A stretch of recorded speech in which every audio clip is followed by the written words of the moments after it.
வணக்கம் நேயர்களே, கடவுளூர் டிவி நேயர்கள் லக்ஷ்மணன் அன்பு வணக்கங்கள். இப்போ நம்ம பார்க்க போகிறது வார ராசி பலன் 19ஆம் தேதியிலேருந்து 25ஆம் தேதி வரை எப்படி இருக்க போகுதுன்னு பார்க்க போகிறோம். ஸோ நான் எப்போதும் சொல்லதான், லக்னத்துக்கு பாருங்கள், ராசிக்கு பார்ப்பது லக்னத்துக்கு பார்க்கும்போது ரொம்ப பர்ஃபெக்டாக இருக்கும்.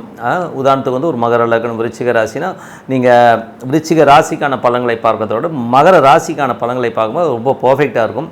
அதே நேரத்தில் உங்களுடைய தசா புத்தி அந்தரங்களை வந்து கொஞ்சம் நோட் பண்ணி வச்சுக்கிட்டிங்கன்னா, ஸோ அதை வச்சு நீங்கள் பார்க்கும்போது இன்னும் பர்ஃபெக்டாக இருக்குன்றது தான் உண்மையான விஷயம்.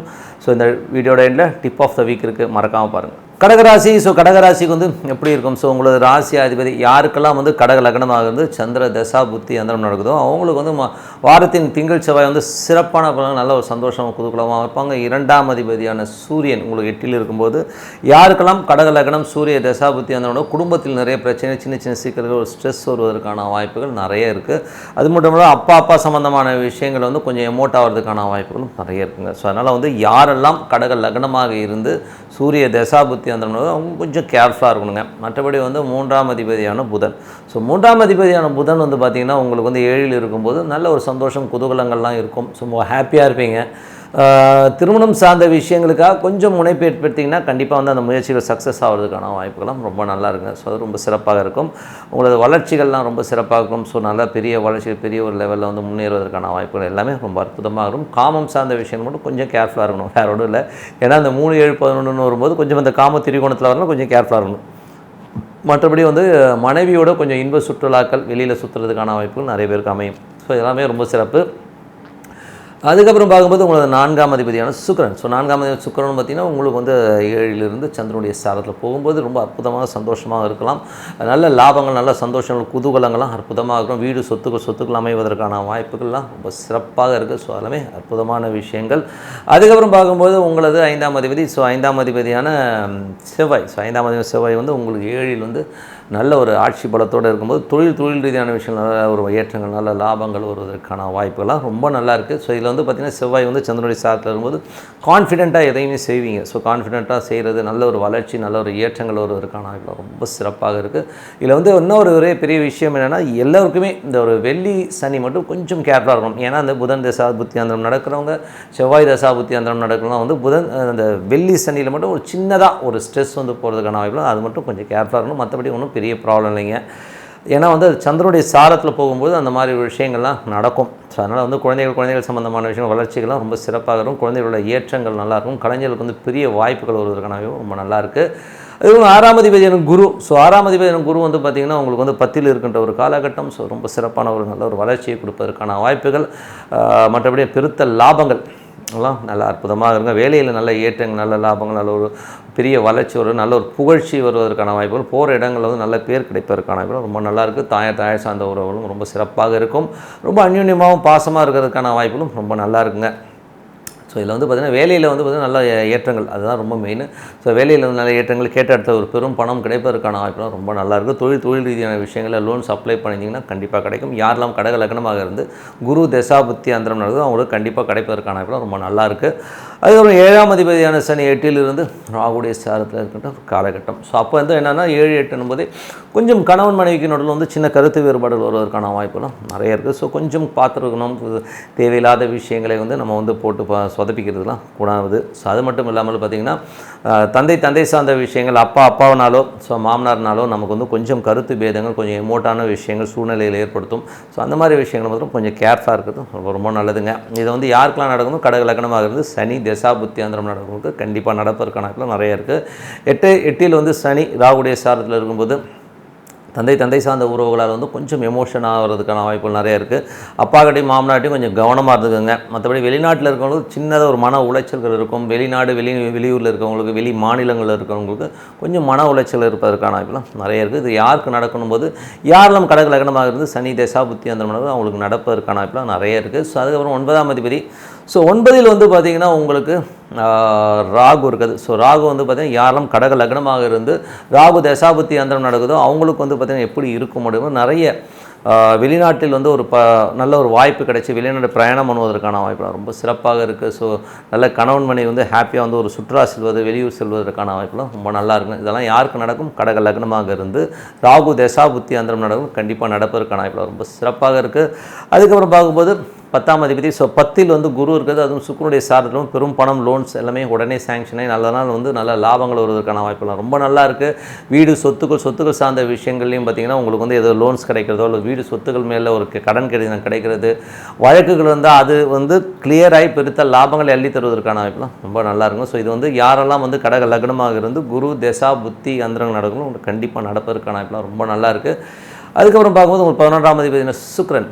ஸோ 11ஆம் அதிபதி சுக்கிரன் வந்து 7 வந்து சந்திரனுடைய சாரத்தில் இருக்கும் பெருத்த லாபங்கள். யாரெல்லாம் கடக லக்னமாக வந்து சுக்கிர தசா புத்தி அந்த நடக்குது சொத்துக்கள் சார்ந்த விஷயங்களில் பெருத்த லாபங்கள் வருவதற்கான வாய்ப்பு, நல்ல ஒரு பண வருவாய்கள் வருவதற்கான வாரமாக கண்டிப்பாக இருக்குங்க. ஸோ நல்ல விஷயங்கள் நல்ல மாற்றங்கள் ஆகணும். பிரார்த்தனை ரொம்ப அவசியம்.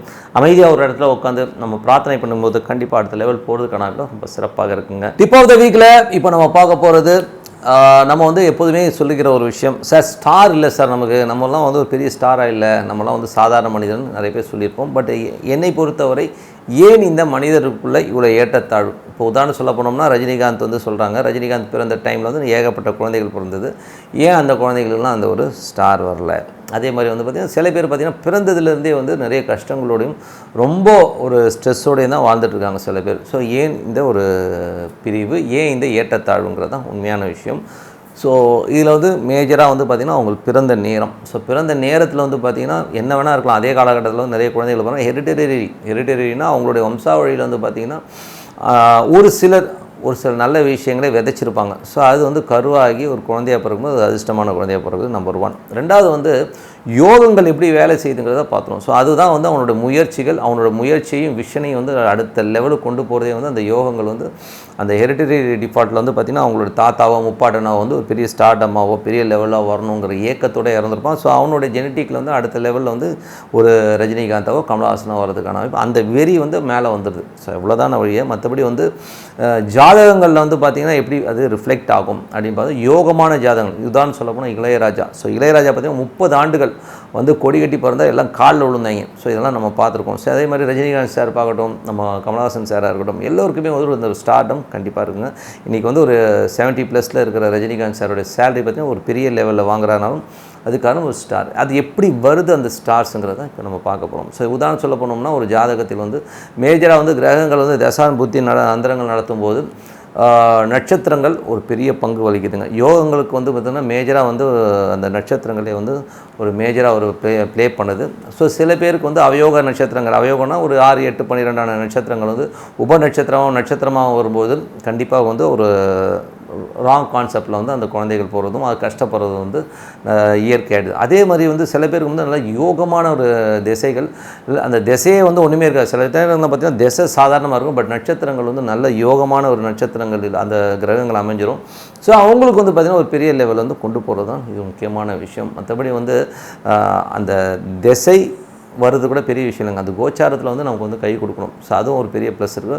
ஸோ இவங்களுடைய ஸ்டார்ஸ் வந்து பார்த்திங்கன்னா மேஜராக பார்த்திங்கன்னா சில பேருக்கு வந்து ஒரு 2-3 ஸ்டார் வந்து பக்காவாக உட்காந்துருங்க. ஸோ அது அவங்களெல்லாம் வந்து கையிலே பிடிக்க முடியாது. அவங்களாம் பார்த்திங்கன்னா ஒரு 30 ஆண்டுகள் வந்து கொடி கட்டி பறக்குது, 40 ஆண்டுகள் கொடி கட்டி பறக்கலாம் வந்து இந்த ஸ்டார்ஸை வச்சு தானே அப்படியே. மற்றபடி வந்து தசாபுத்திகள்லாம் வந்து அடுத்த லெவல். பட் ஹெரிட்டரியும் ஒரு காரணம் இருக்குது. பட் இருந்தாலும் இப்போ ரஜினிகாந்த் வந்து பிறந்த டைமில் வந்து நிறைய குழந்தைகள் பிறந்தாலும் அந்த குழந்தைகளில் வந்து பார்த்திங்கன்னா அது வந்து அந்தந்த லெவலில் வந்து அதோடைய எய்மில் வந்து இவர் வந்து ஒரு 1 லட்ச ரூபாய்க்கு வந்து சக்ஸஸ்ஃபுல்லாக இருக்காருன்னா அந்த குழந்தைகள் வந்து ஒரு 10,000 ரூபாயில் சக்ஸஸாக இருக்குன்றதான் விஷயம். மற்றபடி சக்ஸஸாக இல்லைன்றது வந்து சொல்லவே முடியாது.